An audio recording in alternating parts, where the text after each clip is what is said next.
Claudius, the man who would become emperor of Rome, was born into a world of power, intrigue, and danger. He was born in 10 BC, a time when Rome was transitioning from a republic to an empire. His family, the Julio-Claudians, were at the heart of this tumultuous change. Yet, Claudius's early life was far from the grandeur and influence one might expect. He was plagued by illnesses, deemed physically weak, and even ridiculed by his own family. His stammer and limp made him an object of mockery in the ruthless world of Roman politics.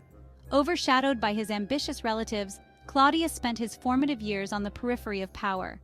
His mother, Antonia Minor, considered him an embarrassment. His grandmother, Livia, the formidable wife of Augustus, seemed to hold little hope for him. He was largely excluded from public life and relegated to scholarly pursuits.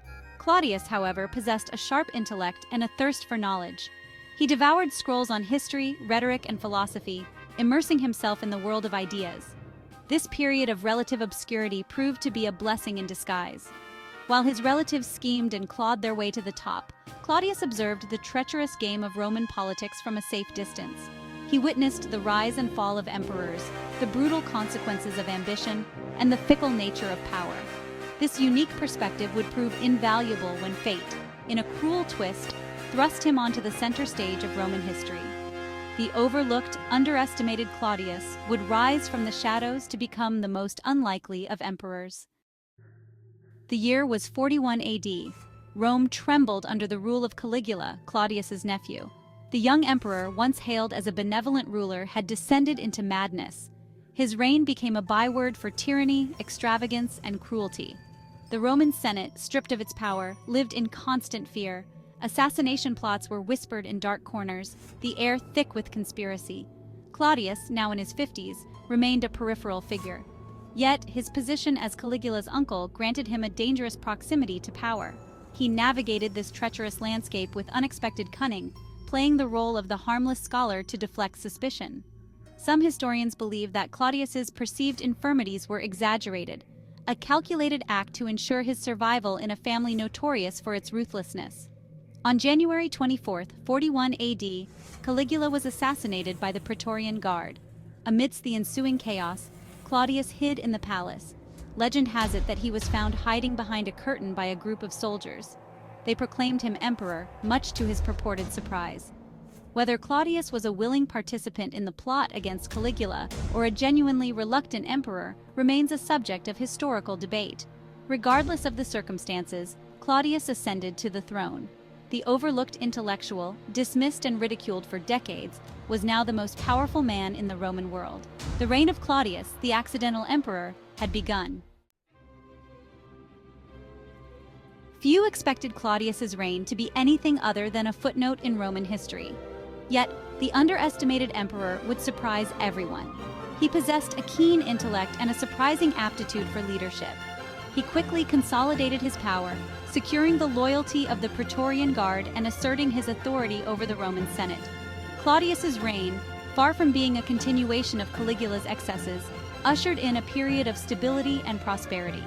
Claudius understood that the Roman Empire's strength lay not only in military might, but also in efficient administration and infrastructure. He embarked on ambitious building projects, expanding the empire's roads, aqueducts, and public buildings. One of his most significant achievements was the construction of a new harbor at Ostia, Rome's port city. This massive undertaking involved dredging a vast artificial basin and constructing 2 long breakwaters to protect ships from the treacherous currents of the Tyrrhenian Sea. The new harbor at Ostia transformed Rome's ability to import grain and other essential goods, ensuring a steady supply of food for the city's burgeoning population. It stood as a testament to Claudius's vision and his commitment to improving the lives of ordinary Romans. Claudius also proved to be a capable military commander. He oversaw the Roman conquest of Britain in 43 AD, adding a significant province to the empire. His legions campaigned successfully in Germania and Mauritania, further extending Roman influence. Claudius's reign was a period of both consolidation and expansion, a time when the Roman Empire reached new heights of power and prosperity.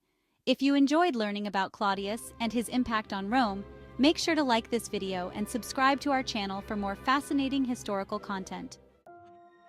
Beyond the purple, Claudius never abandoned his love for knowledge, even as emperor. He remained a scholar at heart, a voracious reader, and a prolific writer.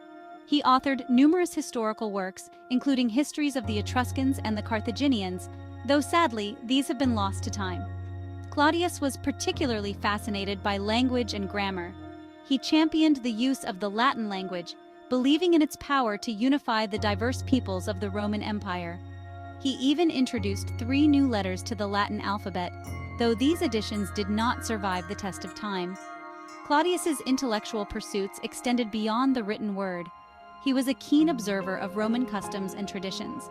He reformed the Roman calendar, reorganized the city's grain supply, and even presided over gladiatorial games with enthusiasm. However, his reign was not without its darker side. Claudius was known for his ruthless streak, particularly when it came to eliminating rivals and consolidating his power. His personal life was also marked by scandal and tragedy.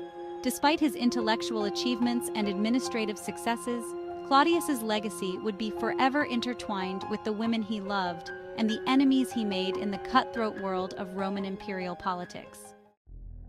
Claudius's personal life was as dramatic and turbulent as his political one.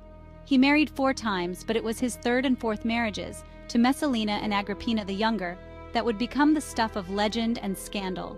Messalina, young and beautiful, was notorious for her alleged promiscuity and ruthlessness. Rumors of her affairs, both real and imagined, circulated throughout Roman society. She was accused of using her position as empress to amass wealth and eliminate her enemies. Claudius had her executed after discovering her numerous scandals. He then made an even more perilous match by marrying his niece Agrippina, a union that would lead to his own demise. Agrippina was a woman of immense ambition and political acumen. She maneuvered her way into Claudius's affections, securing the position of empress and orchestrating the adoption of her son Nero as Claudius's heir. Agrippina was a shrewd and calculating woman, determined to secure her son's position, even at the expense of her husband. Agrippina's ambitions for her son, Nero, knew no bounds. She understood that Claudius, though a capable ruler, was not in the best of health. She carefully positioned Nero for succession, ensuring he received a proper education in rhetoric, philosophy, and military strategy. Nero, a young man of considerable charm and charisma, quickly won over the hearts of the Roman people. However, Agrippina's scheming went beyond securing Nero's education. She allegedly conspired to eliminate potential rivals to the throne, including Claudius's own son, Britannicus. The circumstances surrounding Britannicus's death are shrouded in mystery, but many historians believe he was poisoned on Agrippina's orders. In 54 AD, Claudius died suddenly. Rumors of poisoning spread like wildfire throughout Rome, and Agrippina, the ambitious wife, became the prime suspect. Whether Claudius died of natural causes or was the victim of foul play remains a subject of debate to this day. Regardless of the circumstances, Nero, at the tender age of 17, ascended to the throne. He inherited a stable and prosperous empire, a testament to the reign of his adoptive father. However, Nero's reign, much like that of his predecessor Caligula, would descend into tyranny and excess. The legacy of Claudius, the unlikely emperor, would be forever overshadowed by the infamy of his successor. As the reign of Claudius drew to a close, the stage was set for the dawn of a new era under Nero.